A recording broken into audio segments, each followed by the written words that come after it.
Afternoon students, welcome to SRS IAS and law academy.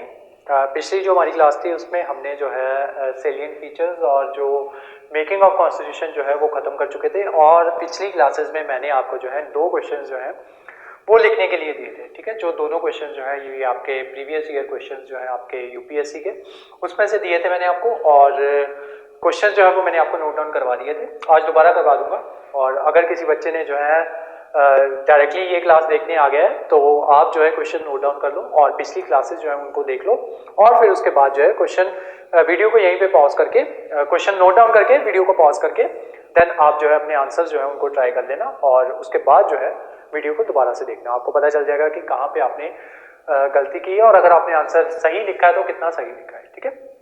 और दूसरा क्या कहते हैं, जो मेरे पुराने बच्चे हैं उनको मैंने बताया हुआ है कि फॉर्मेट आपका जो है आंसर लिखने का वो क्या होना चाहिए।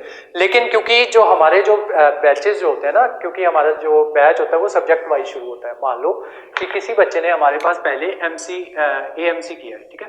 तो जैसे ही AMC हमारा खत्म होता है ना, हम एक और नया बैच जो है वो स्टार्ट कर देते हैं। मान लो AMC के बाद हमने पॉलिटी स्टार्ट कर दिया, तो कुछ बच्चे जो थे हमारे साथ AMC के पॉइंट से ही जुड़े हुए थे जब हमने AMC स्टार्ट किया था।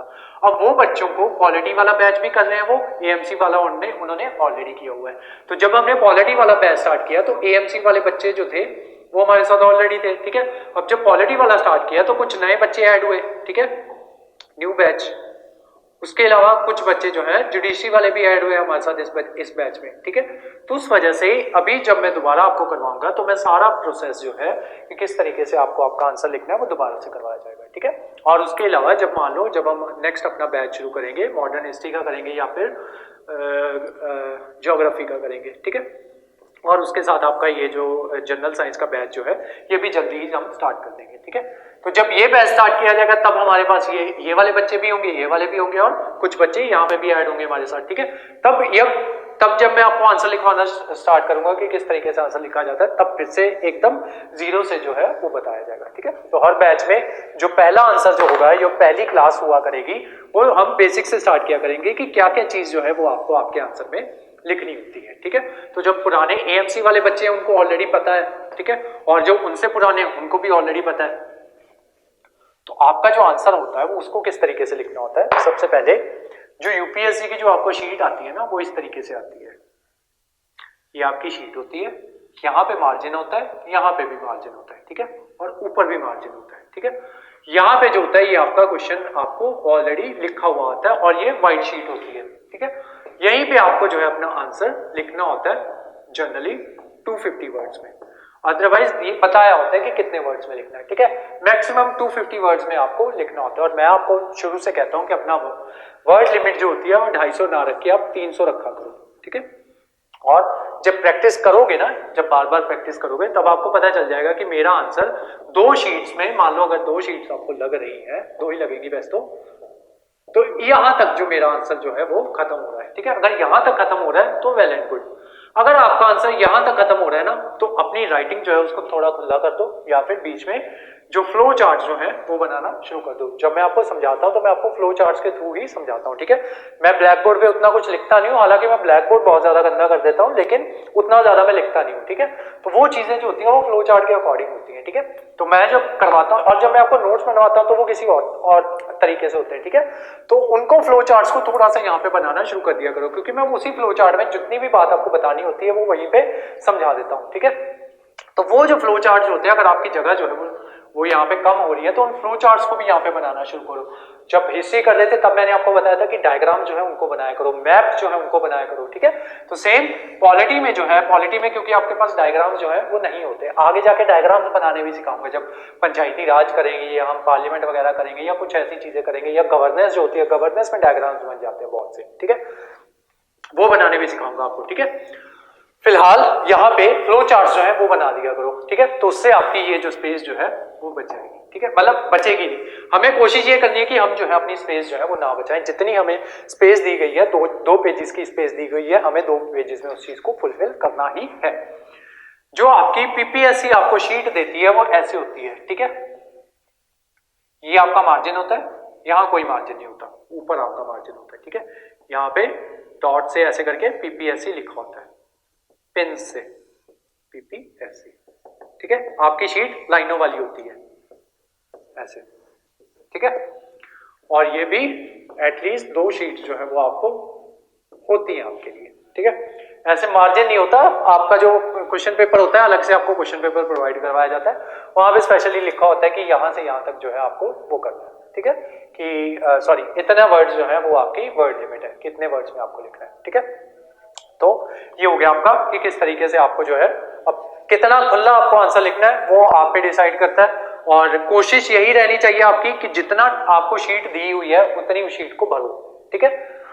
वो साइकोलॉजिकल इफेक्ट डालती है आपके एग्जामिनर के ऊपर। अगर कम लिखोगे, टाइट भी लिख दोगे ना, वर्ड्स तो आप कंप्लीट कर दोगे, लेकिन ये जो जगह बच जाएगी ना, एग्जामिनर को लगेगा कि हो सकता है, मतलब एग्जामिनर के दिमाग में ये चीज आएगी कि इस बच्चे को जो है वो कम आता होगा, ठीक है। तो इस वजह से वो जो साइकोलॉजिकल इफेक्ट जो है वो एग्जामिनर के दिमाग पे ना जाए, उस वजह से आपको जो है पहली बात कि शीट जो है उसकी पूरी फिल करनी है, ठीक है। चाहे उसको थोड़ा खुला लिखना स्टार्ट कर दो अगर टाइट लिख रहे हो तो, ठीक है। मतलब कई बच्चे होते हैं ना थोड़ा टाइट टाइट लिखते हैं, तो आप थोड़ा खुला लिखना स्टार्ट कर दो, अपना जो वर्ड्स जो है उनको थोड़ा बड़े करना स्टार्ट कर दो। उसके अलावा डायग्राम बनाने की कोशिश करो, और वो कोशिश जो है वो तभी आएगी जब 50-60 क्वेश्चन जो जब आप लिख लोगे ना, फिर आप फ्लो में आ जाओगे। आपका हर क्वेश्चन जो है 6 मिनट में कंप्लीट हो जाया करेगा, ठीक है। 6 मिनट की लॉजिक होता है कि 6 मिनट में अगर आप अपना पेपर जो है कंप्लीट करना चाहते हो, टाइम से पहले कंप्लीट करना चाहते हो, आपको सब कुछ जो है एक क्वेश्चन जो है वो आपका 6 मिनट के अंदर अंदर कवर होना चाहिए, ठीक है। फिर ही आपका पेपर जो है वो कंप्लीट हो पाएगा, ठीक है। और यूपीएससी वाले बच्चे जो होते हैं उनको, और पीपीएससी वाले जो बच्चे होते हैं उनको मैं हमेशा कहता हूँ, जुडिशरी वालों को भी आज कह रहा हूँ, कोई भी क्वेश्चन आपको छोड़ के नहीं आना है, ठीक है। कोई भी क्वेश्चन नहीं छोड़ना है, कुछ भी लिखो वहां पे। अगर कोई क्वेश्चन बिल्कुल ही नहीं पता चल रहा, उसका कोई वर्ड पकड़ो, उसके ऊपर कुछ ना कुछ लिख दो, ठीक है। रादर देन आपको 0 मार्क्स मिले, उसके ऊपर हाफ मार्क्स मिला भी बहुत है, ठीक है। हाफ मार्क्स मिला भी बहुत है, 1 या 1.5 तो आपको मिलेगा ही ना, ठीक है। तो रादर देन कि वहां पे 0 मिले, उससे अच्छा है कुछ ना कुछ लिख के आओ, ठीक है। छोड़ना कुछ भी नहीं है, उस वर्ड से रिलेटेड कुछ भी लिख लो। मान लो आपको दे दिया है जूरिस्प्रूडेंस, वर्ड आ गया है आपके सामने, थोड़ी बेसिक नॉलेज तो है ना आपको कि जूरिस्प्रूडेंस क्या होता है, जूरिस्प्रूडेंस पे लिख दो कुछ भी, ठीक है, पर छोड़ के नहीं आना है। ये होगी दूसरी बात कि छोड़ के नहीं आना। तीसरा, अब आपका आंसर जो है वो कैसा होना चाहिए, ठीक है। आंसर आपका 3 पार्ट्स में होता है। सबसे पहली होती है आपकी इंट्रो, थर्ड होती है आपकी मेन बॉडी, फोर्थ होता है आपका कंक्लूजन, ठीक है। कंक्लूजन या फिर वे फॉरवर्ड कि हम इसके आगे जो है आगे क्या कर सकते हैं। तो इंट्रो जो होती है, इंट्रो आपकी 3-4 लाइंस की होनी चाहिए, ठीक है। ज्यादा कोशिश करो 20 से 25 वर्ड्स की हो, या 25 से 30 चले जाओ, 50 वर्ड्स तक नहीं जाना है आपको, ठीक है। 30 वर्ड्स सफिशिएंट है, ठीक है, ज्यादा लंबा नहीं जाना है। सेम 25 से 30 वर्ड्स की, 20 से 30 वर्ड्स की ये लिख दो कंक्लूजन, ठीक है। ये कंक्लूजन में क्या लिखना है ये धीरे धीरे प्रैक्टिस करोगे तभी आएगा, पहले दिन से नहीं आता है ये, ठीक है। प्रैक्टिस करोगे तभी आएगा, और वो प्रैक्टिस तभी होगी जब आप अपने आंसर जो है वो उनको चेक करवाओगे, जब गलतियां निकलेंगी आपकी, ठीक है। तो इस तरीके से बीच में जो भी आएगा वो आपका मेन पोर्शन में आएगा। दूसरी बात, मेंस पार्ट को कैसे लिखना है। मेंस पार्ट को कोशिश करो 2 तरीके से लिखते हैं बच्चे, एक तो लिखते हैं पैराग्राफ्स में, ठीक है, एक तरीका होता है ये, दूसरा तरीका होता है 1 पॉइंट, 2 पॉइंट, 3 पॉइंट, 4 पॉइंट, ठीक है। एक तरीका ये होता है। एक तरीका क्या होता है, पॉइंट देन उसका सब पॉइंट, देन एक और छोटा सा सब पॉइंट, देन मेन पॉइंट, सब पॉइंट, सब पॉइंट, मेन पॉइंट, सब पॉइंट, सब पॉइंट, ठीक है। फिलहाल हमारे आज के क्वेश्चन जो है वो ऐसे नहीं है, जब आएंगे वैसे क्वेश्चन तब वो बता दूंगा कि सब मेन पॉइंट का सब पॉइंट कैसे बनाते हैं, ठीक है। तो ऐसे होना चाहिए आपका, ठीक है। इससे बचने की कोशिश करो, आपका जो फॉर्मेशन जो होनी चाहिए आपके आंसर की इस तरीके की होनी चाहिए, एक बात। दूसरी बात, मेन बॉडी में कुछ चीजें, जैसे मैं आपको यहाँ पे अंडरलाइन करवाता हूँ ना नोट्स बनाते टाइम, कुछ चीजें जो होती हैं वो अंडरलाइन करने वाली होती हैं, वो डिफाइन करेगा कि आपका क्वेश्चन आपसे क्या पूछा गया है, ठीक है। उसके अकॉर्डिंग अपने जो ये जो होते हैं अपने मेन वर्ड जो होते हैं उनको अंडरलाइन करना है आपको। वो अंडरलाइन क्यों कर रहे हैं हम, क्योंकि जब आपका एग्जामिनर पेपर चेक कर रहे हैं ना, वो बोर हुआ बैठा होता है, ठीक है। उसको कोई फर्क नहीं पड़ रहा कि आपको कल को आईएएस लगना है, आईपीएस लगना है, पीसीएस ऑफिसर लगना है, सिविल जज लगना है, क्या लगना है, उसको कोई मतलब नहीं है, ठीक है। उसके पास जो पहली शीट आई थी वो उस बंदे ने भी सिविल जज लगना है, आपकी शीट आई है, आपने भी सिविल जज लगना है, किसी दूसरे बच्चे की आई है, उसने भी सिविल जज लगना है, किसने बहुत घटिया आंसर लिखना है उसके लिए उसने भी सिविल जज लगना है, किसने बहुत प्यारा आंसर लिखा है उसके लिए उसने भी सिविल जज ही लगना है। लेकिन इस बंदे को क्या किस चीज से मतलब है? इस बंदे को मतलब है कि मेरे को जो है काम जो है वो कम से कम करना पड़े, ठीक है। हमारा मकसद क्या होना चाहिए कि इसको सब कुछ प्रोवाइड करवा दो और इसको मेहनत ना करनी पड़े, ठीक है। हमारा काम है कि देख तेरे को सब कुछ प्रोवाइड करवा रहे हैं, तूने करना कुछ नहीं है, सिर्फ मार्क्स देने हैं और बाकियों से ज्यादा देने हैं, ठीक है। बस हमें इससे वो करवाना है। और वो कब होगा? जब अब इसको जो है इसके काम की चीज जो है वो इसको सामने दिखी हुई मिल जाएगी, ठीक है। तो इसके काम की चीज को अंडरलाइन कर दो, ठीक है। जो मेन चीज है, जैसे मैं आपको अंडरलाइन करवाता हूँ अपने उसमें जब नोट्स बनाते हैं, ठीक है, उस चीज को अंडरलाइन कर दो या इन्वर्टेड कॉमास में लिख दो, ठीक है, ताकि उसको जो है वो चीज हाईलाइट हो जाए। दूसरा मैंने आपको बताया था ना, फ्लो चार्ट्स बना दो। फ्लो चार्ट में सब कुछ जो है वो एक्सप्लेन कर देता होता हूँ आपको, वही फ्लो चार्ट बना दो छोटा सा करके, ठीक है, ताकि इसको पता चल जाए कि हाँ बच्चे ने ऊपर मेंशन कर तो दिया है सारा, अब ऊपर जब सब कुछ उसने बता दिया, सारे फैक्ट्स और फिगर्स जो है वो मुझे ऑलरेडी दे दिए हैं इसने, तो अंदर इसने वही चीज तो लिखी होगी, वो उसी को पढ़ के आपको मार्क्स दे देगा, ठीक है। उसको आगे की ये जो मेहनत है ये उसको करनी नहीं पड़ेगी, ठीक है। इस वजह से आपके जो मार्क्स जो है वो बाकियों के कंपैरिजन में मार्क्स जो है वो आपके ज्यादा आएंगे, ठीक है। तो इस तरीके से आपको आंसर जो है ध्यान रखना है, इस तरीके से लिखने हैं, ठीक है। अब लिखते हैं अपने आंसर्स। क्वेश्चन जो थे, जो आपका पहला क्वेश्चन था वो था 2016 का यूपीएससी में पूछा गया था, हिस्टोरिकल बैकग्राउंड जो हमने कवर किया था उसमें से क्वेश्चन था ये। और जो हमारे जुडिशरी वाले बच्चे हैं उनके लिए भी ये क्वेश्चन जो है वो इंपॉर्टेंट है, ठीक है। तो क्वेश्चन था हमारा, did the government of India act 1935 lay down a federal constitution? Did the Government of India Act 1935 lay down a federal constitution? Question mark, discuss, full stop। 2016 का क्वेश्चन, 2016 का क्वेश्चन। अब सबसे पहले मैंने आपको क्या बताया था, आपका क्वेश्चन जो है वो डिफाइन करेगा कि आपकी इंट्रो जो है वो क्या होनी चाहिए, ठीक है। क्वेश्चन ने क्या पूछा है? डिड, ठीक है, कि क्या गवर्नमेंट ऑफ इंडिया एक्ट ने ले डाउन किया था फेडरल कॉन्स्टिट्यूशन को, ठीक है, lay down a federal constitution, कि गवर्नमेंट ऑफ इंडिया एक्ट 1935 क्या वो ले डाउन करता है फेडरल कॉन्स्टिट्यूशन को, डिस्कस करना है, ठीक है। तो इसमें या तो हम क्या कर सकते थे, 1935 की थोड़ी सी वो दे सकते थे, लेकिन यहाँ पे हमने पहले ही उसने डिड से पूछ लिया है, तो हम इसका आंसर या तो यस होना है या फिर नो होना है, ठीक है। अब रादर देन हम पहले छोटी सी इंट्रो देते रहे, जो हमारा ये है पहले वो इंट्रो पढ़े या वो पढ़े, तो हम क्यों ना हम अपनी इंट्रो ही इसके आंसर से स्टार्ट करें, ठीक है। तो हमने इंट्रो कैसे स्टार्ट कर रहे हैं, yes, the government of India act 1935 provides a federal framework for the government, ठीक है। कि हमने जो है उसको पहले ही बता दिया कि हाँ जो 1935 का एक्ट था वो ले डाउन कर रहा था फ्रेमवर्क ऑफ गवर्नमेंट, ठीक है। तो लिखो अब इंट्रो किस तरीके से इसकी आपको लिखनी है, लिखो फर्स्ट पॉइंट, इंट्रो लिखो सबसे पहले, yes comma the government of India act 1935, the government of India act 1935 provided for a federal framework for government, full stop। some of the federal features of 1935 act are as follow। क्यों? क्योंकि उसने इस चीज को discuss करने को बोला है, ठीक है। तो अब हम वो डिस्कस करने जा रहे हैं। फर्स्ट पॉइंट लिखो, बुलेट पॉइंट लिखो फर्स्ट, इट प्रोवाइडेड। अब बेसिकली इसमें जो भी फेडरल की जितनी भी मैंने आपको प्रॉपर्टीज करवाई थी ना कि किस तरीके से कोई चीज जो है फेडरल होती है वो डिफाइन करनी है हमने, ठीक है। उसमें लिस्ट सिस्टम आएगा आपका, और आपका जो आएगा क्या कहते हैं, जो ऑल इंडिया सर्विसेज जो है वो इसमें आएगा, ठीक है, और दूसरी चीजें जो है वो इसमें आएगी। लिखो first point, it provided for first bullet point, it provided for an all India federation consisting of provinces and princely states as units,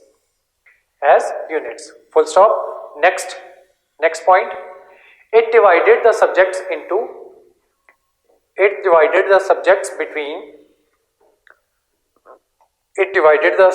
between the centers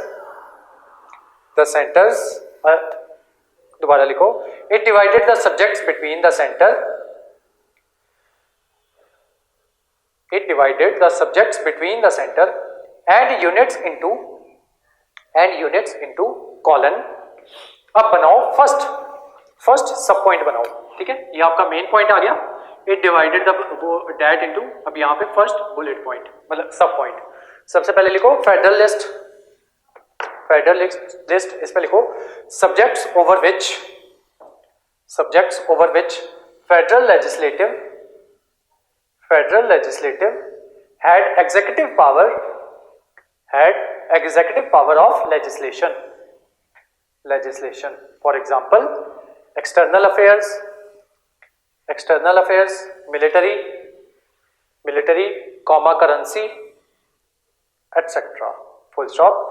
Next sub point यहाँ पे इसी के नीचे लिखो provincial list.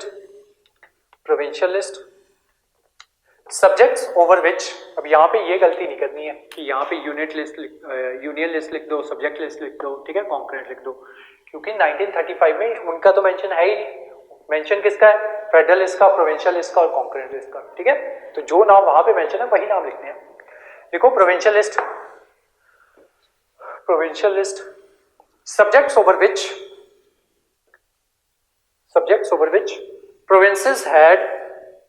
provinces had legislative powers. For example, education, etc. Third लिखो concurrent list. इसमें लिखो subjects over which both could legislate. Next आओ, यहीं पे लिखो स्टार मार्क करके, the residuary powers were given to the viceroy. ठीक है, ये मेन पॉइंट चल रहा था ना हमारा बुलेट पॉइंट. अब इसी के नीचे मेन बुलेट पॉइंट बनाओ. ठीक है, इसके सब पॉइंट्स बनाए थे ना ये हमने तीन.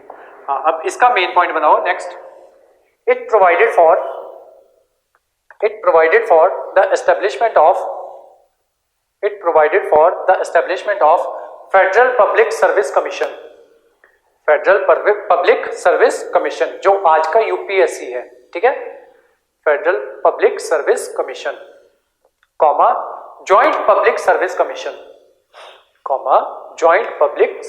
Commission, and provincial public service commission, जो आज आपका पीपीएससी है. ठीक है, हर स्टेट का अपना अपना है. जैसे हरियाणा पब्लिक सर्विसेज है, हिमाचल का हिमाचल पब्लिक सर्विसेज जो है. ठीक है, हिमाचल प्रदेश पब्लिक सर्विसेज है, HPPS, और हमारा है PPSC. ठीक है, हाँ, full stop. Next point, main point, उसमें लिखो it provided for federal legislature, comma consisting of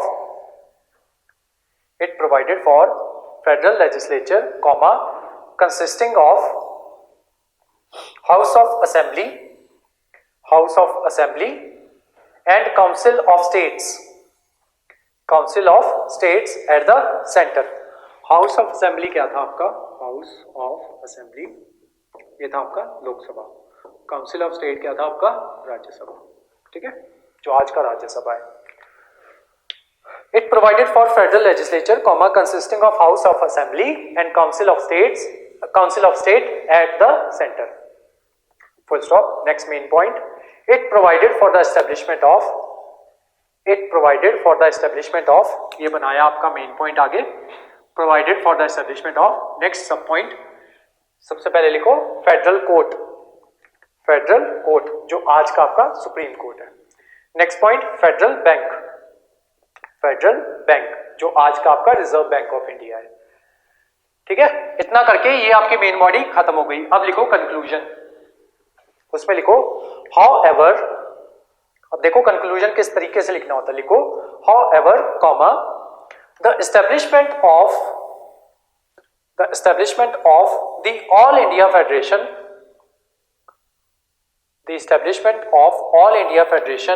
did not materialize because it was optional for the princely states because it was optional for the princely states who did not join. Full stop, further, comma. The federal legislature was not a sovereign legislature. The federal legislature was not a sovereign legislature since the Governor General who had a veto over the bills passed by it. Full stop. Hence, it was federal in letter, but not in spirit. कि वो federal तो थी लेकिन कागजों में थी, ठीक है, असल में वो फेडरल नहीं थी, ठीक है। तो इसी के साथ आपका ये पहला क्वेश्चन जो था वो ऐसे था, ऐसे लिखना था आपको, ठीक है। नेक्स्ट क्वेश्चन लिखो। नेक्स्ट क्वेश्चन क्या था आपका, देखो, do you think that constitution of India does not accept principle of strict separation of powers, rather it is based on principle of checks and balances, question mark, explain। 2019 का question है ये। Intro लिखो। Indian constitution have meticulously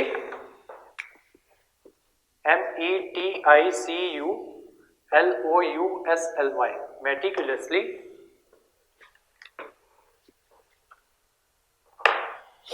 defined powers and functions of the different organs of the state, full stop। legislature, comma, executive and judiciary have to function within their own spheres, legislature, comma, executive and judiciary have to function within their own spheres demarcated under the constitution, full stop। unlike the US constitution, comma, instead of having strict separation of power,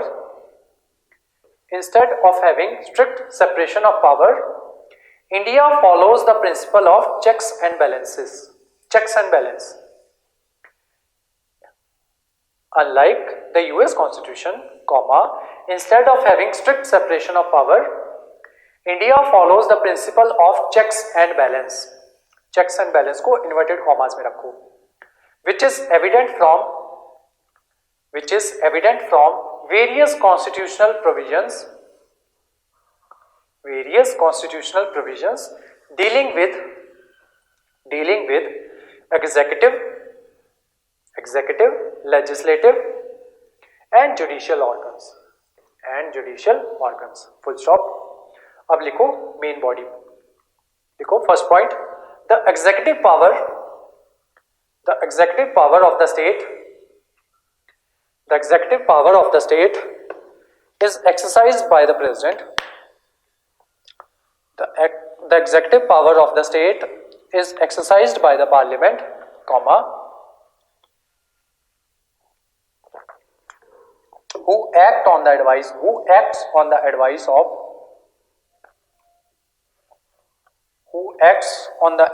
of Council of Ministers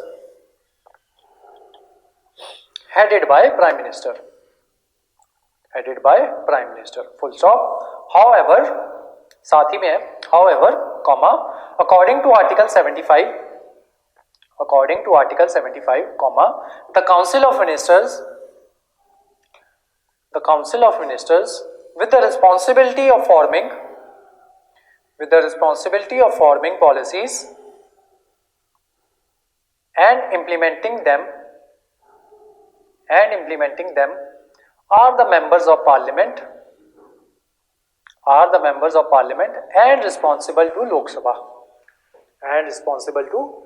अभी आपका parliament नहीं हुआ है तो इस वजह से tension मत लेना कि ये मतलब हमें लिखवा रहे हैं, करवाया है नहीं हमें, ठीक है, आगे जाके होगा ये आपका।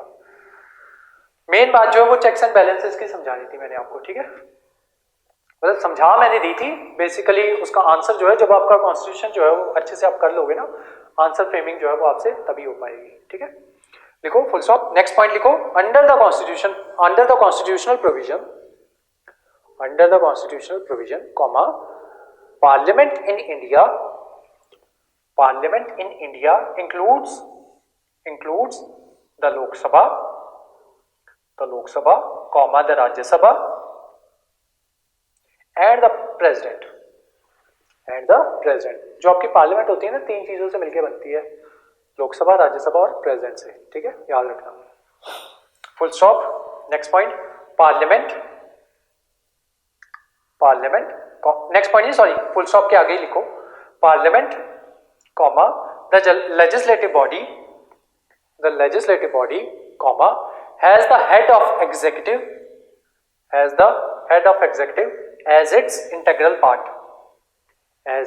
integral part, full stop, accordingly comma the parliament uses different motions like censure motion, CENSURE, censure motion, comma no confidence motion, comma etc, comma to check the functioning of the council and hold them responsible, full stop. Further, the parliament under article 61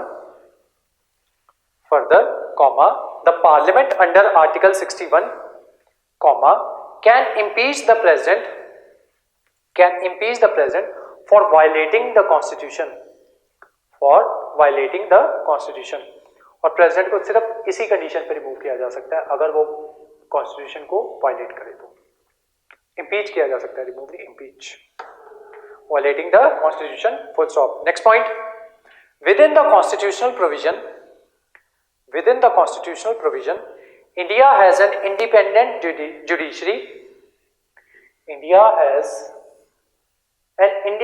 judiciary, with the Supreme Court at its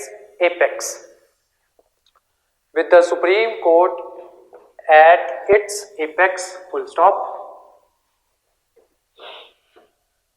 Provisions of judicial review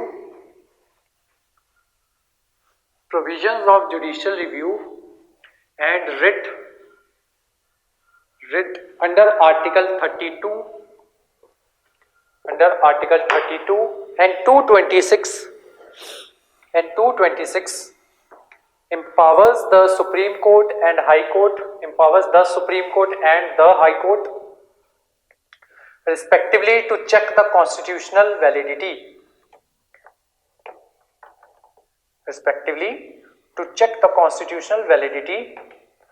of the executive and legislative actions,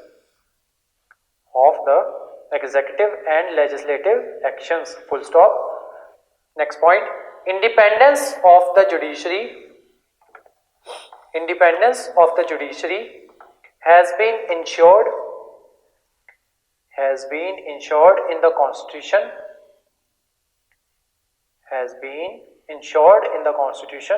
but the same has been interlinked with the executive and legislative organs of the government.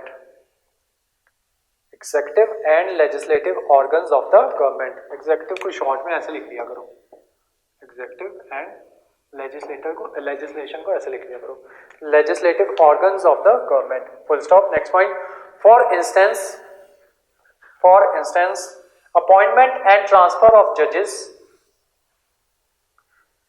For instance, appointment and transfer of judges of High Court and Supreme Court is done by the executive. Is done by the executive. Full stop. Further, the removal of judges of High Court. The removal of judges of High Court and Supreme Court is done by the Parliament.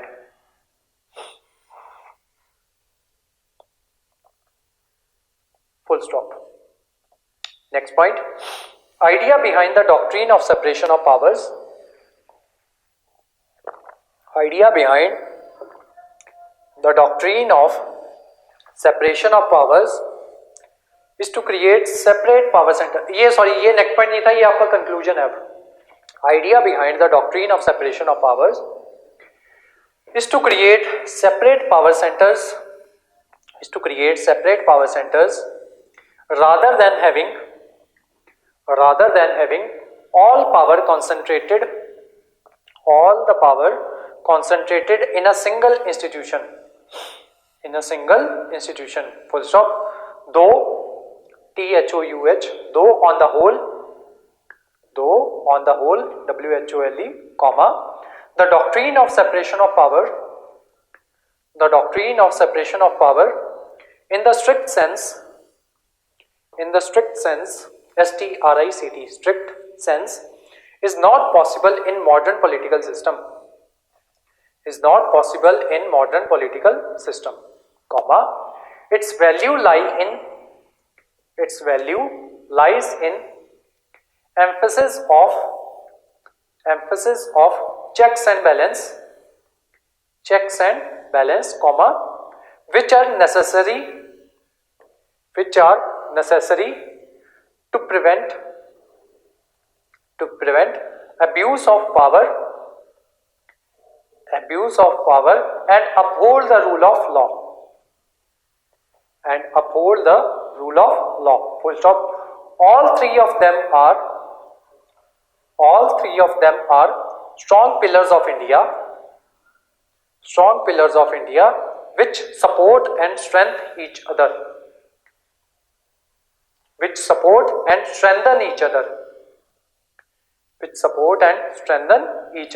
Full stop. Thus keeps a check, thus के बाद comma, keeps a check and ensures smooth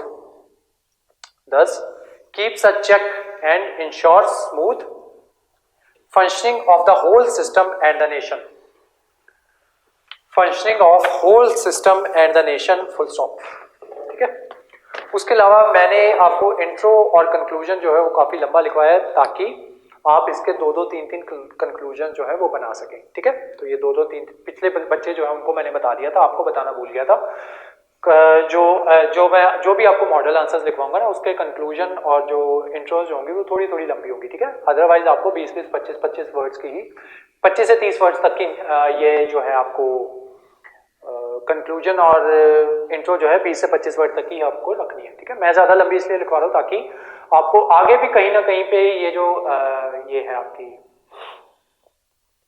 conclusion और ये है आपका intro जो है आगे भी आपको कहीं ना कहीं पे ये काम आ जाए. ठीक है. तो इस वजह से लंबी लिखवा रहा हूँ आपको. ठीक है. तो आपकी जो क्लास थी वो यहीं तक थी. ठीक है. और अब के बाद की जितनी भी जो क्लासेस होंगी वो जो हमारे जो स्टूडेंट्स होंगे पेड स्टूडेंट्स हैं उन्हीं के लिए होंगी. ठीक है. और उसके अलावा अगर आप जो है हमारे जो ये जो है कोर्स जो है इसमें एनरोल करवाना चाहते हो तो उसका फीस स्ट्रक्चर कुछ ऐसा है. यूपीएससी, पीपीएससी और जुडिशरी. ठीक है. इसका जो लाइफ टाइम का कोर्स है वो 1.2 लाख का है और वन टाइम जो कोर्स है वो है 72,000 का. ठीक है. उसी तरीके से जो पीपीएससी है उसका वन टाइम कोर्स जो है वो 1 लाख का है और जो लाइफ टाइम कोर्स जो है लाइफ टाइम इसका जो लाइफ टाइम कोर्स है वो 1 लाख का है और जो इसका वन टाइम कोर्स है वो है 60,000 का. ठीक है. One time. और जो आपकी जुडिशरी जो है इसका 30,000 है वन टाइम का. ठीक है. अभी इसकी फीस जो है वो हम नहीं बढ़ा रहे, अभी हम 30,000 ही रख रहे हैं. ठीक है. और इन दोनों में जो है जो आपको क्वेश्चन बैंक जो है वो हमारी तरफ से प्रोवाइड करवाया जाएगा, जो मैंने आपको दिखाया था क्वेश्चन बैंक. ठीक है. उनका टाटा मैक्रो का. ठीक है. वो हमारी तरफ से प्रोवाइड करवाया जाएगा. उसके अलावा जब तक आपकी सिलेक्शन नहीं होती तब तक आप जो है वो हमारे स्टूडेंट रहते हो. ठीक है। और ये जो वन टाइम कोर्स होगा इसमें जो है वो आपको सिर्फ क्वेश्चन बैंक जो है वो नहीं प्रोवाइड करवाया जाएगा और बाकी सारी चीजें जो है वो आपको प्रोवाइड करवाई जाएंगी। बाकी सारी चीजें कौन सी है, जो मॉक टेस्ट सीरीज जो है वो हम कंडक्ट करवाते हैं वो इसमें आएगा, सेम कॉस्ट फॉर दिस, ठीक है। जो मॉक टेस्ट सीरीज जो है वो आपको दी जाएंगी और कोई भी एक्स्ट्रा कॉस्ट जो है उसके लिए आपको नहीं देनी पड़ेगी, ठीक है। मॉक टेस्ट सीरीज इसमें आपकी इंक्लूड होंगी और उसके अलावा प्री, मेंस और इंटरव्यू उसका सिलेबस जो है वो आपको करवाया जाएगा। मेंस आंसर राइटिंग जो प्रैक्टिस जो है वो जैसे हमने आज की वैसे ही जैसे जैसे आपके टॉपिक जो है वो होते जाएंगे वो करवाए जाएंगे। और जो मैं आपको प्री के जो क्वेश्चंस जो है जो मॉक टेस्ट जो है वो सेंड करता रहता हूँ वो आपको आएंगे। ये वाले जो मॉक टेस्ट होंगे ये आपको तब दिए जाएंगे जब आपका सारा सिलेबस जो है वो कंप्लीट हो जाएगा, ठीक है। ये मॉक टेस्ट उसमें इंक्लूड होंगे और प्री, मेंस और इंटरव्यू, मॉक इंटरव्यूज जब आपका मेंस जो है वो क्लियर हो जाएगा या जब आप मेंस दे के आ जाओगे उसी के बाद से जो आपके मॉक इंटरव्यूज जो है वो स्टार्ट हो जाते हैं। उसके अलावा जुडिशरी वाले बच्चे उनको मैं बता दूं, जो आपके जो इंटरव्यू जब आपका होता है ना तब आपसे कॉन्स्टिट्यूशन से रिलेटेड सवाल जो है वो काफी ज्यादा पूछे जाते हैं, ठीक है। प्री में ऑलमोस्ट 1/3 इंटरव्यू में 1/3 क्वेश्चन जो होते हैं वो आपके कॉन्स्टिट्यूशन से रिलेटेड होते हैं, ठीक है। बाकी जो होते हैं वो आपके लॉ पार्ट से रिलेटेड होते हैं। उसके अलावा जो प्री होता है उसमें आपके 20 से 30 क्वेश्चंस जो होते हैं वो आपके कॉन्स्टिट्यूशन से डायरेक्टली और इनडायरेक्टली वो रिलेटेड होते हैं, ठीक है। तो जो कॉन्स्टिट्यूशन ऑफ इंडिया है वो जुडिशरी वाले बच्चों के लिए वो काफी ज्यादा इंपॉर्टेंट है, ठीक है। तो उसको थोड़ा सा ध्यान से करना और सब कुछ ये इंक्लूड होगा। और उसके अलावा मान लो आप हमारे, अगर आप यूपीएससी के स्टूडेंट हो, लाइफ टाइम स्टूडेंट हो या फिर वन टाइम स्टूडेंट हो, ठीक है। जब भी पीसीएस, पीपीएससी आता है या हिमाचल पीसीएस आता है या कोई भी और स्टेट का पीसीएस आता है जिसकी प्रिपरेशन हम करवा रहे हैं, उसके लिए आपको कुछ भी एक्स्ट्रा चार्ज करने की, आपसे कुछ भी एक्स्ट्रा चार्ज जो है वो नहीं किया जाएगा, ठीक है। आपको इसी के अंदर ये भी जो है ये कवर करवाया जाएगा। इसमें एक्स्ट्रा हमें वो करवाना पड़ता है, पंजाबी जो है वो करवानी पड़ती है, देन इंग्लिश तो चलो कॉमन होती है, वो सबको होती है। हाँ, उसके अलावा जुडिशरी वाले बच्चों के लिए जो इसमें इंग्लिश, आपके सारे जो लॉ के सब्जेक्ट्स जो हैं वो करवाए जाएंगे और इंग्लिश, पंजाबी, ठीक है, हिंदी, ठीक है, अगर आप किसी और स्टेट का दे रहे हो तो वो करवाया जाएगा और जो आपके स्टेट स्पेसिफिक लॉज जो है वो करवाए जाएंगे, ठीक है, इसी में 30,000 में। और ये जो पंजाबी वाले बच्चे होते हैं इनको एक टॉपिक होता है स्टैट्स वाला, सॉरी पीपीएससी वाले बच्चे होते हैं, स्टैट्स वाला एक टॉपिक होता है, वो यूपीएससी नहीं पूछती, वो अलग से होता है, वो इनको स्पेशली करवाया जाता है। पंजाबी लैंग्वेज जो है वो करवाई जाती है और ट्रांसलेशंस वगैरह जो होती हैं वो करवाई जाती हैं, ठीक है। ये थोड़ा सा इनको एक्स्ट्रा करवाना होता है तो वो चीज़ें जो है वो करवाई जाती है। उसके अलावा सी सेट जो है वो इसी में इंक्लूड होगा, सी सेट। अदरवाइज लोग क्या करते हैं, सी सेट के एक्स्ट्रा चार्जेस जो है वो लेते हैं, ठीक है। इतना लेने के बाद भी कई बार इतनी भी फीस नहीं होती, उनकी फीस जो होती है इससे ज्यादा होती है, इसके बाद भी सी सेट के अलग से जो है वो आपसे चार्ज किए जाते हैं, ठीक है। तो ये प्री, मेंस और इंटरव्यू तीनों की फीसिस जो है वो ये है, इसकी 1.2 लाख लाइफ टाइम, और जब तक आपकी सिलेक्शन नहीं होती तब तक आप जो है वो हमारे स्टूडेंट रहोगे, ठीक है। और उसके अलावा करंट अफेयर्स वो आपको प्रोवाइड करवाए जाएंगे, उनके मैगजीन जो है वो आपको प्रोवाइड करवाए जाएंगे, ठीक है। तो ये सब जो है इसमें इंक्लूडेड होगा। और कोई भी अगर आप इन्फॉर्मेशन लेना चाहते हो तो हमारे स्क्रीन पे दिया जो आपको डिस्क्रिप्शन बॉक्स में नंबर जो आपको शो हो रहा है उस पर कॉन्टैक्ट कर दीजिएगा। अदरवाइज नंबर है 8264094255, ठीक है, 8264094255, ठीक है। इस नंबर पे कोई भी आपकी क्वेरी हो इस नंबर पे कॉल करके आप जो है वो पूछ सकते हो, ठीक है। तो आज की जो आपकी क्लास थी वो यहीं तक थी। उसके अलावा जुडिशरी से आपका पार्लियामेंट, कॉन्स्टिट्यूशन ऑफ इंडिया से रिलेटेड जो कुछ भी बहुत ज़्यादा इंपॉर्टेंट होगा, जैसे हम पार्लियामेंट का मैंने आपको प्रॉमिस किया हुआ है कि पार्लियामेंट जो है उसकी क्लासेस जो है वो आपको प्रोवाइड करवाई जाएंगी। और उससे रिलेटेड कुछ भी जो मुझे लगा कि काफ़ी ज़्यादा इंपॉर्टेंट है और बहुत ज़्यादा कन्फ्यूजन है बच्चों में उसको लेके, तो वो क्लास भी जो है वो सबके लिए प्रोवाइड करवा दी जाएगी, ठीक है। तो जैसे पार्लियामेंट होगा उसकी 2-3 क्लासेस जो है वो आएंगी, तो वो सारी क्लासेस जो है वो आपको सबके लिए वो अवेलेबल होंगी, ठीक है। और उसके अलावा हमारे जो नोट्स वगैरह जो है या हमारी नोटिफिकेशन जो है वो आती रहती हैं, उनके बारे में अगर आप इन्फॉर्मेशन लेना चाहते हो तो ये जो है इस स्क्रीन पे दिए हुए नंबर पे आप कांटेक्ट करके आप जो हमारा जो ग्रुप जो है, जो वेरियस ग्रुप जो है वो हमारे चल रहे हैं, तो उसमें जो है वो आप इनरोल करवा सकते हो, वो फ्री ऑफ कॉस्ट है, कोई भी उसमें इनरोल करवा सकता है, ठीक है। तो वो लिंक जो है वो आपको शेयर कर दिया जाएगा, आप उस लिंक को मतलब क्लिक करके उस पर आप ज्वाइन कर लीजिएगा, ठीक है। उसमें आपको सारी नोटिफिकेशन और जो नोट्स जो हम फ्री में प्रोवाइड करवाते हैं वो सारे नोट्स जो हैं वो आपको उसमें मिल जाएंगे, ठीक है। उसके अलावा हम जल्दी ही जुडिशरी वाले बच्चों के लिए, क्योंकि इनका एग्जाम जो है वो हो सकता है March first week of March में इनका एग्जाम जो है वो हो जाए, तो हम जल्दी ही जुडिशरी वाले बच्चों के लिए मॉक टेस्ट सीरीज जो है वो लाने जा रहे हैं। ठीक है, अभी हमने जो जैसी हम पहले मॉक टेस्ट सीरीज जो है वो प्रोवाइड करवाते थे, वैसी मॉक टेस्ट सीरीज जो है वो नहीं होगी, वो सारी प्रिंटेड फॉर्म में मॉक टेस्ट सीरीज होगी। ठीक है, तो वो हमने अभी फिलहाल उसको जो है वो हम टाइप करवा रहे हैं। ठीक है, हमने आंसर जो है क्वेश्चन और जो आंसर जो है वो फ्रेम कर लिए हुए हैं। ठीक है, वो जल्दी हम जो मॉक टेस्ट सीरीज जो है वो जल्दी ही वो लाने जा रहे हैं। ठीक है, पहले हमने डिसाइड किया था कि वो मॉक टेस्ट जो है सीरीज जो है वो फ्री में प्रोवाइड करवाएंगे, लेकिन जैसे हम पहले करते थे कि हम क्वेश्चंस की जो थी वो फोटोग्राफ जो है वो क्लिक करके भेज देते थे, लेकिन क्योंकि अभी हम जो है उसको टाइप करवा रहे हैं, तो इस वजह से ये जो आपकी इस बार जो मॉक टेस्ट सीरीज होगी वो फ्री नहीं होगी, थोड़ी सी फी जो है वो आपको इसके लिए पे करनी पड़ेगी। ठीक है, और अगर आप चाहो तो वो देख लेंगे उसकी फी जो है पर टेस्ट जो है, पर टेस्ट के हिसाब से उसकी फी होगी, तो देख लेंगे वो फीस जो है वो हमने कितनी रखनी है और कितने टेस्ट जो है एक सीरीज में इंक्लूड करने हैं। ठीक है,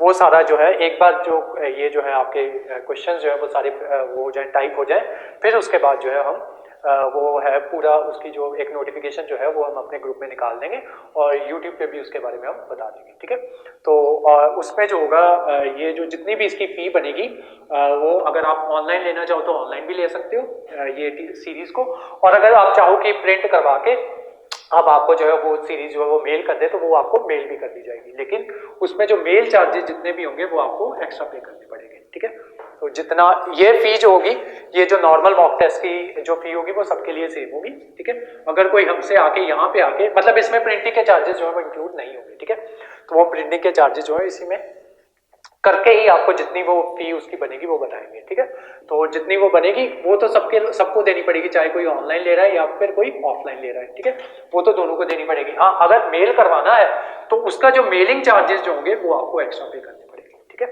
तो ये जल्दी हम ले आएंगे। ठीक है, हमारी कोशिश है कि न्यू ईयर से पहले ले आए, तो वैसे तो देखेंगे हो सकता है 15 नेक्स्ट जो आने वाले जो 15 दिन है उसी में जो है हम ये जो सीरीज जो है ये स्टार्ट कर देंगे। ठीक है, और अलग अलग सीरीज आएंगी, जैसे हम पहली सीरीज निकालेंगे, देन उसके बाद सेकंड सीरीज निकालेंगे, देन थर्ड सीरीज निकालेंगे। ठीक है, और इसी में आपके 1 या 2 पेपर जो है वो हम करंट अफेयर्स के भी रखेंगे। ठीक है, तो वो देख लेंगे किस तरीके से वो जो सीरीज जो है उसकी सेटिंग जो है किस तरीके से बैठती है, तो उस तरीके से वो सारी बता के वो आपको इन्फॉर्म कर दिया जाएगा। ठीक है, तो आज की जो हमारी क्लास थी वो यहीं तक थी। Thank you so much.